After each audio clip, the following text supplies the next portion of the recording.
کعب بن مالک رضی اللہ عنہ نے ابو دجانہ رضی اللہ عنہ کو ایک کافر کو دو حصوں میں کاٹتے ہوئے دیکھا۔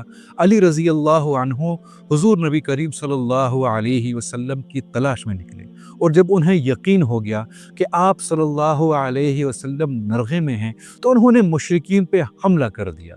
حضور نبی کریم صلی اللہ علیہ وسلم نے حضرت علی رضی اللہ عنہ کو پکار کر دشمن کو روکنے کا حکم دیا، اور انہوں نے کئی بار حملوں کو پسپا کیا۔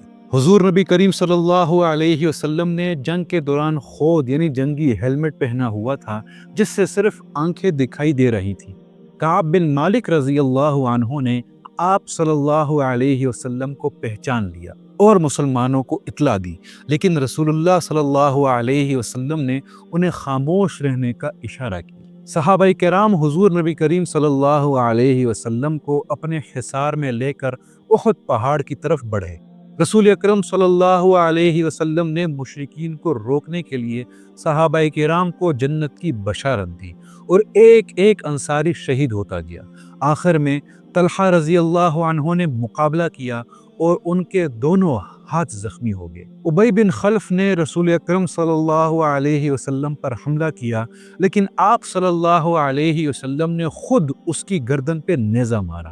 ابی بن خلف شدید زخمی ہوا اور بالآخر اسی زخم سے وہ مر گیا۔ مشرکین حضور نبی کریم صلی اللہ علیہ وسلم کی تلاش میں پہاڑ کی طرف بڑھنے لگے، لیکن آپ صلی اللہ علیہ وسلم محفوظ مقام پر پہنچ چکے تھے۔ ابو طلحہ رضی اللہ عنہ نے ڈھال سے آپ صلی اللہ علیہ وسلم کی حفاظت کی، اور سعد بن ابی وقاص رضی اللہ عنہ نے تیر اندازی کی۔ رسول اکرم صلی اللہ علیہ وسلم نے صحابہ کرام کے ساتھ پہاڑ کی بلندی پر چڑھنا شروع کیا، اور عمر رضی اللہ عنہ نے مشرکین کو پسپا کیا۔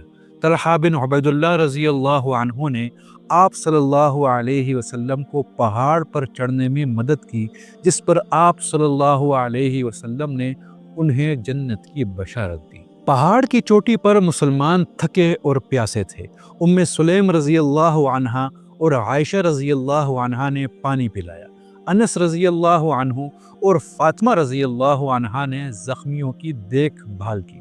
فاطمہ رضی اللہ عنہ نے رسول اکرم صلی اللہ علیہ وسلم کے زخموں پر راکھ لگائی، جس سے خون بہنا بند ہو گیا۔ اس دوران مسلمانوں پر اونگ طاری ہوئی، جس کے بعد وہ تازہ دم ہو گئے۔